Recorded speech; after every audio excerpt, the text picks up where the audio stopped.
Hello friends, आपल्या सर्वांची आवडती मालिका वचन दिले तुम्हाला या मालिकेच्या आजच्या मंगळवार 11 ऑगस्टच्या एपिसोडमध्ये एकानंतर एक धमाकेदार ट्विस्ट आले आहेत. फ्रेंड्स, आजचा एपिसोड खूप भारी होता. म्हणजे एखाद्या सस्पेन्स थ्रिलर सिनेमाला लाजवेल असा आजचा एपिसोड होता. आणि हर्षवर्धनने तो इतका मोठा वकील का आहे हे दाखवून दिलंय. असा मास्टर प्लॅन त्याने बनवला की एकाच वेळेस ऊर्जा, त्यानंतर विक्रांत आणि पद्मा या तिघांना वेगवेगळ्या कारणांनी एकाच ठिकाणी बोलवलं. आणि मग हे तिघे एका ठिकाणी आल्यावर कोणाचा तरी जीव जाणारच होता, एक तर विक्रांतचा किंवा मग ऊर्जाचा. पण ऊर्जाने बाजी मारली आणि विक्रांत गोळी चालून त्याचा खेळ संपवला. पण या दोघांनाही असं करायचं नव्हतं. हा सगळा त्या हर्षवर्धनचा प्लॅन होता. त्याने एकाच वेळेस चक्क हर्षवर्धनने विक्रांतला सुद्धा संपवलं आणि ऊर्जाला सुद्धा संपवलं. मग हे सगळं नेमकं घडलं तरी कसं हे जाणून घेण्यासाठी हा व्हिडिओ शेवटपर्यंत नक्की पहा. फ्रेंड्स, आजच्या एपिसोडच्या सुरुवातीलाच ऊर्जा खूप चिडलेली असते आणि विक्रांतला कॉल करते. विक्रांत पाहतो की त्याला ऊर्जा शिंदेचा कॉल आलाय. त्याला आश्चर्य वाटतं आणि विक्रांत फोन उचलतो आणि ऊर्जा त्याला जाब विचारते, विक्रांत दिग्विजय शिर्के, तुझी हिंमत कशी झाली पद्माला फोन करून तिला धमक्या देण्याची? विक्रांतला मोठा धक्काच बसतो, कारण त्याने पद्माला फोन करून धमक्या दिलेल्याच नाहीयेत. आणि ऊर्जा म्हणते, जर तू पद्माला धमक्या देणं थांबवलं नाही ना, तर मी तुझ्या विरुद्ध पोलीस कंप्लेंट करेल, एवढं लक्षात ठेव, तू पुन्हा जेलमध्ये जाशील. विक्रांत खूप चिडतो आणि ऊर्जा त्याला ठणकावून सांगते, यानंतर पद्माच्या नादी लागायचं नाही, तिला फोन करायचा नाही, तिला धमकी द्यायची नाही. विक्रांत हसू लागतो. ऊर्जा म्हणते, यावेळेस तू माझ्याशी नडलाय, पद्माशी नडलाय, पण मी तुला सोडणार नाही, हे लक्षात ठेव. ऊर्जा जोरजोरात बोलत असते आणि पार्टीतील सगळे लोक तिच्याकडे पाहतात की ऊर्जा एवढ्या रागारागात कुणाशी बोलतीये. आणि विक्रांत म्हणतो, ए हॅलो, आवाज खाली, मी काय त्या पद्माला फोन वगैरे करून धमक्या दिलेल्या नाहीये बरं का. ऊर्जा म्हणते, अरे खोटाड्या, किती खोटं बोलशील. यानंतर जो तू पद्माच्या नादी लागला ना, तिला धमक्या दिल्या, तर मी तुझा जीव घेईल, हे लक्षात ठेव. हे ऐकून विक्रांत जोरजोरात हसू लागतो आणि म्हणतो, ऊर्जा शिंदे, तू माझा जीव घेशील? अगं, वकिली सोडून आता सुपाऱ्या घ्यायला सुरुवात केली की काय? आणि विक्रांत पुन्हा जोरजोरात हसू लागतो. ऊर्जा खूप चिडते. विक्रांत म्हणतो, बरं झालं तुम्हाला कॉल केला, कारण तसं पण मला एंटरटेनमेंटची गरज होती. मजा आली बरं का तुझा जोक ऐकून, छान होता जोक. पण आता मी जे सांगणार आहे ना, तो जोक नाहीये. मी जे सांगतो ते नीट ऐकून घे.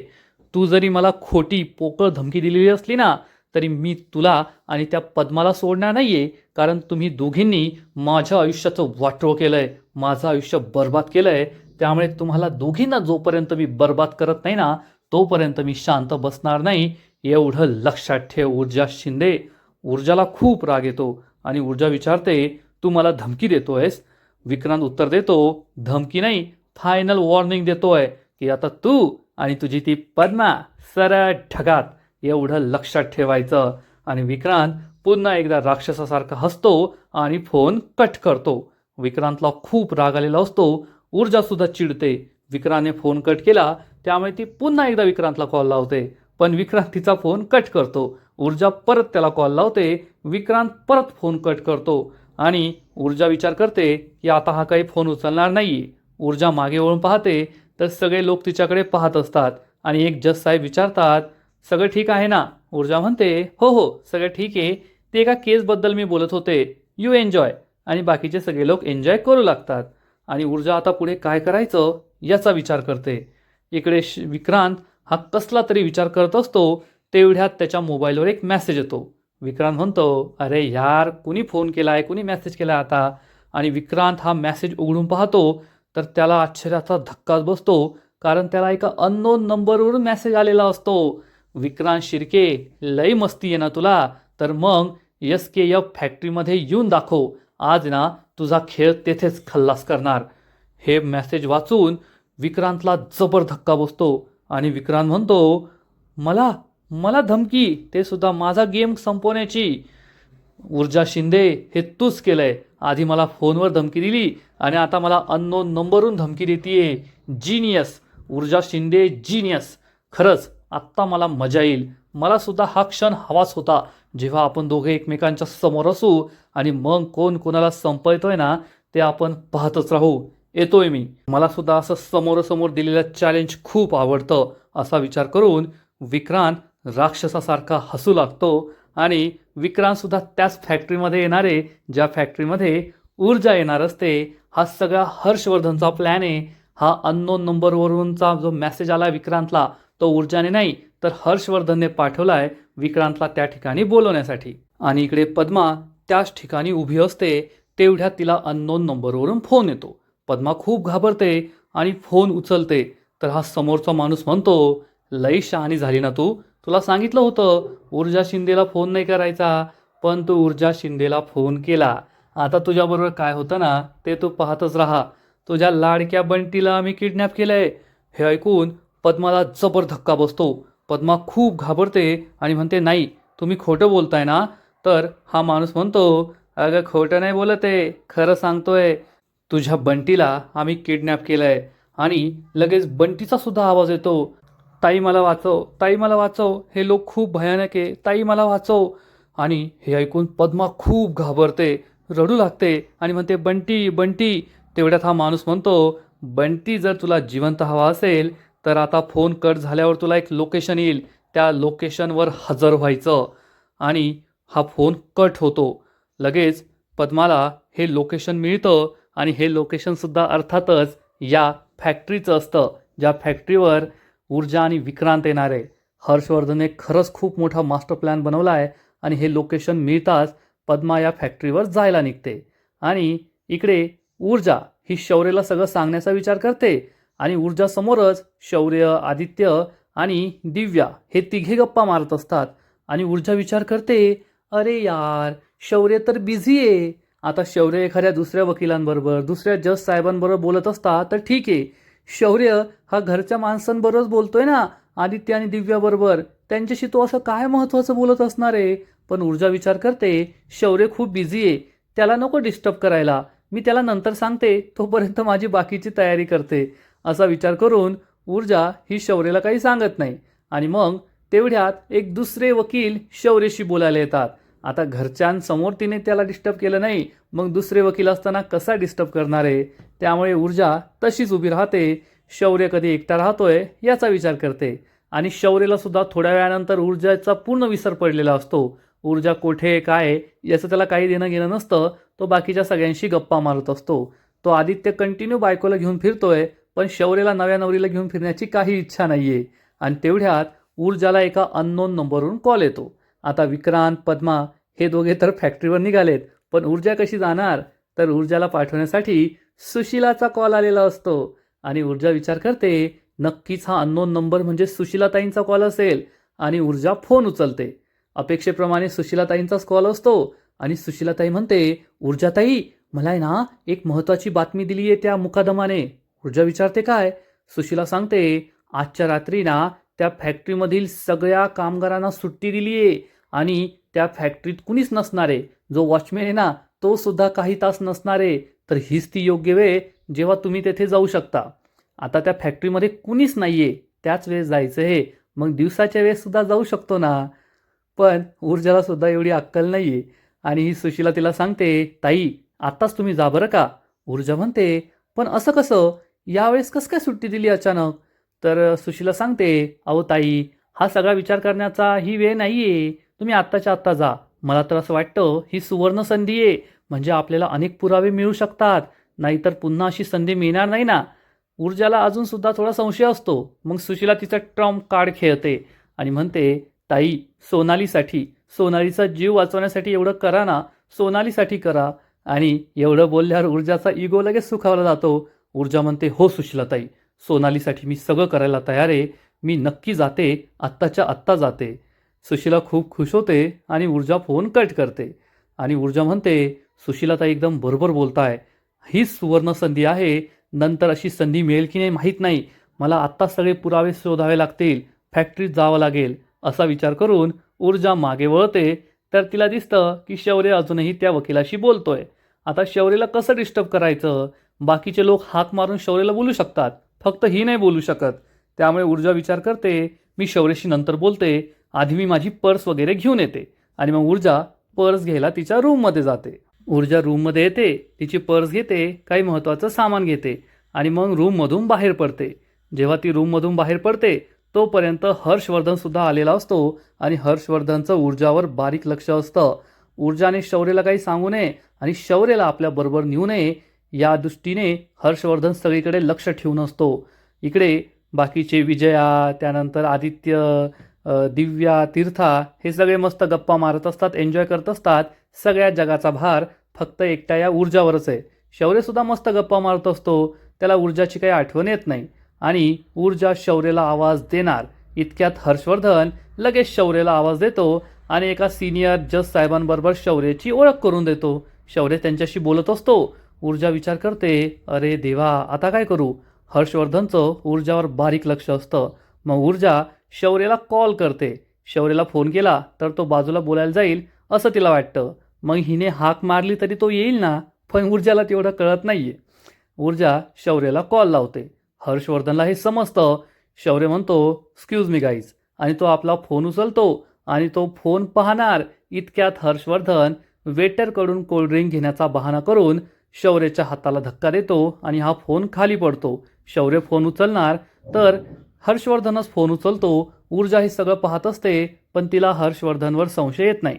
हे सगळं तिला अपघात असा वाटतो. मग हर्षवर्धन फोन उचलता उचलता ऊर्जाचा फोन कट करून देतो आणि ऊर्जा हे सगळं पाहतच राहते. मग हर्षवर्धन शौर्यला फोन देतो. शौर्य तसंच न पाहता कोणाचा फोन होता आपल्या खिशात फोन ठेवून देतो आणि ऊर्जा विचार करते, अरे देवा शौर्यने फोन उचलला नाही आणि आता शौर्यला डिस्टर्ब नाही करायला पाहिजे. म्हणजे ही पार्टी महत्त्वाची आहे, ऊर्जा तिकडे जाणार आहे हे महत्त्वाचं नाही आहे. मग ऊर्जा शौर्याला एक मेसेज करते, शौर्य मला एक महत्त्वाचा कॉल आला होता, मी घराबाहेर चालली आहे, तुला नंतर कॉल करते. म्हणजे पूर्ण स्पष्ट सांगत पण नाही की मी या फॅक्टरीत चालली आहे, सुशीलाताईंच्या केससाठी चालली आहे, असं सुद्धा तिने काही सांगितलेलं नसतं. आणि हा मेसेज करून ऊर्जा घराच्या बाहेर पडत असते. हर्षवर्धनचं तिच्याकडे बारीक लक्ष असतं आणि ऊर्जा शौर्यला कळणार नाही, दिसणार नाही असं पाहून तेथून बाहेर पडते. शौर्यला आपल्या बायकोची काही काळजी नसते. इकडे आदित्य मस्त बायकोचा हात हातात घेऊन फिरतोय, ज्या बायकोशी त्याचं बिलकुल जमत नाही आणि शौर्याचं इतकं प्रेम आहे त्या बायकोचा त्याला पूर्णपणे विसर पडलाय. तो गप्पा मारत बसला आणि ऊर्जा घराबाहेर निघून जाते. हर्षवर्धन खूप खुश होतो. म्हणजे हर्षवर्धनने मास्टर प्लॅन बनवलाय.